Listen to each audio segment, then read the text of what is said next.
Hai, Assalamualaikum. Nama saya Nurul Jalisa binti Jamil, nombor matrik S64427. Saya daripada Sarjana Muda Pengurusan Pemasaran. Proses pembuatan baju kompos daripada sisa makanan. Fasa pertama adalah proses fermentasi. Bahan-bahan yang diperlukan ialah gula merah, 2 botol mineral dan sisa makanan.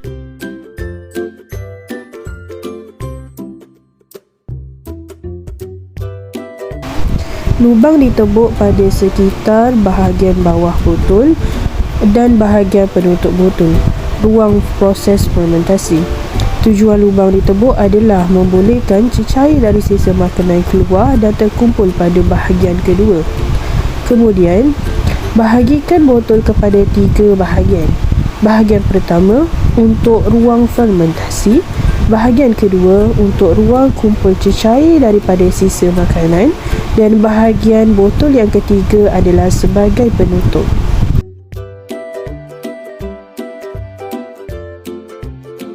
Bahagian pertama botol dimasukkan ke dalam bahagian kedua, kemudian bahagian ketiga dijadikan sebagai penutup.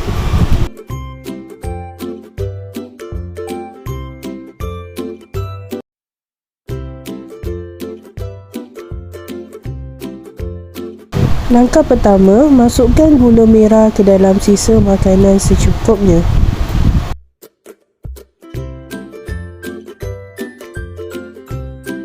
Langkah kedua, gaul sehingga rata.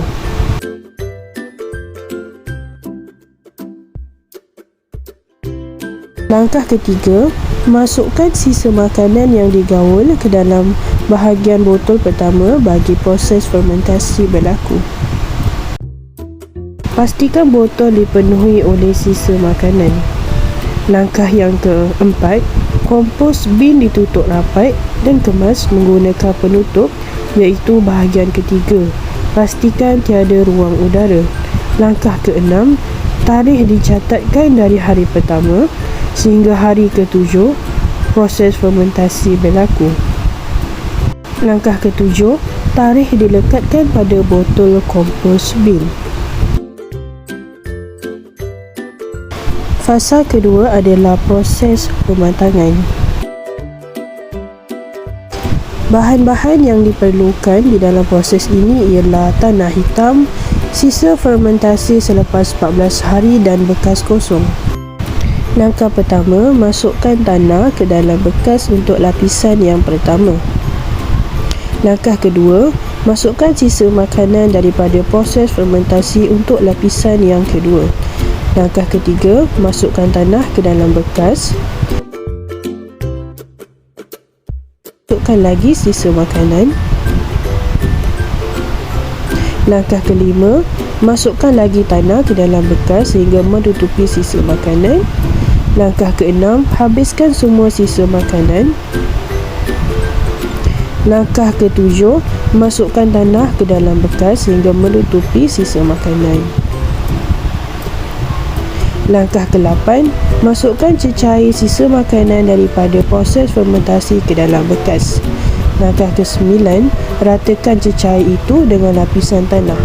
Langkah ke-10, tutup bekas tersebut dengan penutup agar proses pematangan berlaku dengan sempurna dan tiada ruang udara masuk ke dalam bekas. Proses pematangan perlu dibiarkan selama 14 hari. Fasa ketiga ialah aplikasi kompos penjelmatan untuk tanaman. Bahan yang diperlukan: baju kompos, tanah, biji benih dan pasu.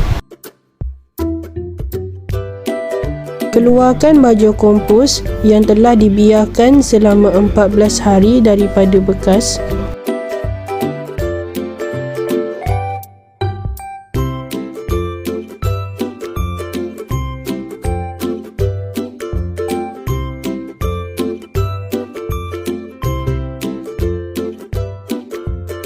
Langkah pertama, campurkan baju kompos dengan tanah hitam. Gaulkan campuran tersebut sehingga sebati.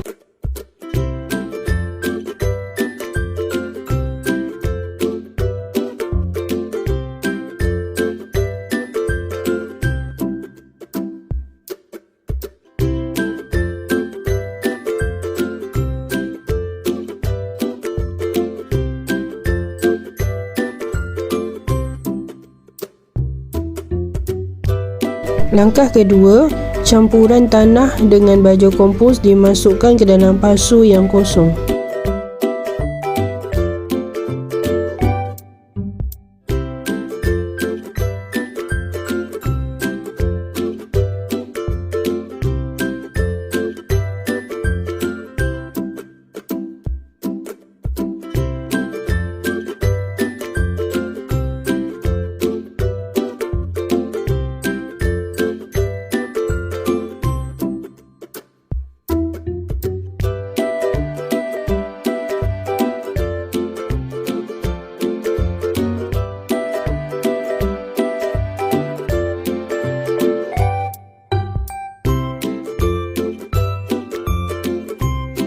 Langkah ketiga, masukkan biji benih bendir ke dalam pasu yang berisi campuran tanah dengan baja kompos tadi.